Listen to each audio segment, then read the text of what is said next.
जिंदगी का असल बिजनेस तो मानव मूल्यों की स्थापना है।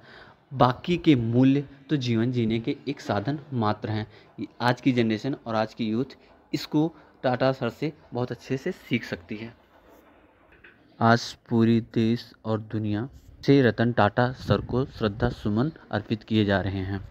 हम आज की यूथ, आज की जनरेशन और सोसाइटी काफ़ी कुछ रतन टाटा सर से सीख सकते हैं और हमें लगता है सच्चे मायने में यही उनको एक सच्ची श्रद्धांजलि होगी। पहला, उनकी फाइटिंग स्पिरिट। रतन टाटा को शुरुआत में जिन दो कंपनियों का प्रभारी बनाया गया था वो दोनों कंपनियां बंद होने के कगार पे थी। नेल्को जो एक रेडियो और इलेक्ट्रॉनिक्स में डील करती थी, ये कंपनी को उन्होंने ना सिर्फ रिवाइव किया बल्कि इसमें 20% तक की हिस्सेदारी भी बढ़ाई प्रभारी बनने के बाद में। लेकिन हुआ क्या, बाद में इमरजेंसी और आर्थिक मंदी के चलते की वजह से इस कंपनी को काफ़ी नुकसान हुआ और अंततः यूनियन की मंदी आदि कारणों से इस कंपनी को बंद ही करना पड़ा। दूसरी कंपनी इनकी जो कपड़ा मिल थी उसका जब इनको प्रभारी बनाया गया वो भी बंद होने के कगार पे थी। इन्होंने उसको भी रिवाइव करने की काफ़ी कोशिश की लेकिन अंततः उस कंपनी को भी बंद करना पड़ा। लेकिन इस टाइम तक टाटा को और उनके परिवार को तो ये समझ में आ गया था कि टाटा में क्या दम है, रतन टाटा सर में। आगे चल के अंततः उनको टाटा ग्रुप का चेयरमैन बनाया गया। अपने इन्हीं अनुभवों को जब शब्दों में पिरोते हैं तो उतार चढ़ाव का मतलब ज़िंदगी है का सूत्र निकल के आता है। सक्रिय हैं तभी उतार चढ़ाव रहेगा, निष्क्रियता तो मृत्यु को दर्शाती है। दूसरा, उनका बिलीफ सिस्टम। गजब का भरोसा था उन्हें खुद पर और वैल्यू सिस्टम पर।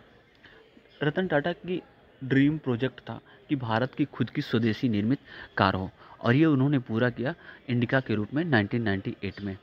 अच्छा चल रहा था लेकिन एक टाइम के बाद कंपनी लॉस में जाने लगी। उन्होंने रियलाइज़ किया कि शायद उनका एक्सपीरियंस्ड और नॉलेज पैसेंजर कार में नहीं है, तो क्यों ना ये किसी ऐसे आदमी को बेच दिया जाए जिसके पास इसका नॉलेज और अनुभव हो। मीटिंग तय हुई फोर्ड के मालिक बिल फोर्ड से। वहाँ मीटिंग में कहते हैं कि उन्होंने कुछ ऐसे शब्दों का चयन किया जो इनके कहीं न कहीं वैल्यू सिस्टम पर प्रहार था। उन्होंने शायद बताते हैं ऐसे शब्द इस्तेमाल किए कि जब आपको इसका नॉलेज नहीं है तो आप ऐसे इंडस्ट्री में क्यों उतरे, ये कंपनी खरीद के मैं आपके ऊपर एहसान कर रहा हूँ। इतना सुनने के बाद रतन टाटा वापस चले आए और इन्होंने अपनी एक टीम बनाई जो मार्केट में रिसर्च करती थी कि मार्केट में क्या चल रहा है, लोगों की क्या डिमांड है और उसके अनुरूप क्या कंपनी को प्रोड्यूस करना चाहिए। आज हर कोई देख रहा है मार्केट में टाटा मोटर्स ने ऊंचाइयों के क्या आयाम स्थापित किए हैं। तो ये इनका खुद पर भरोसा था और खुद के वैल्यू सिस्टम पर भरोसा था कि उसके साथ हमें कंप्रोमाइज़ नहीं करना है। तीसरा, उनका giving back to the society.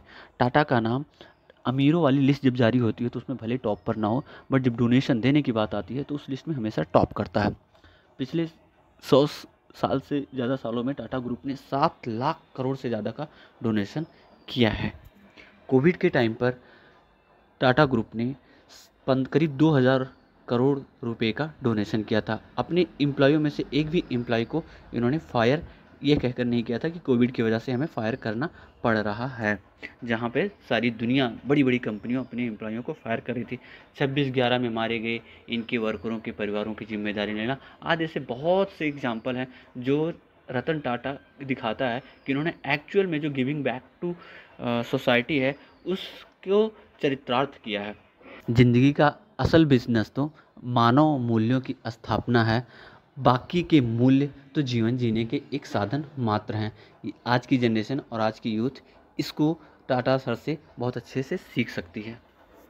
तो अपने इन्हीं शब्दों और विचारों के साथ मैं भी रतन टाटा सर को अपनी कृतज्ञता और श्रद्धा सुमन अर्पित करना चाहता हूँ। आशा करता हूँ आप लोगों को वीडियो अच्छा लगा होगा। मिलेंगे किसी नेक्स्ट वीडियो में, तब तक के लिए नमस्कार, जय श्री राम।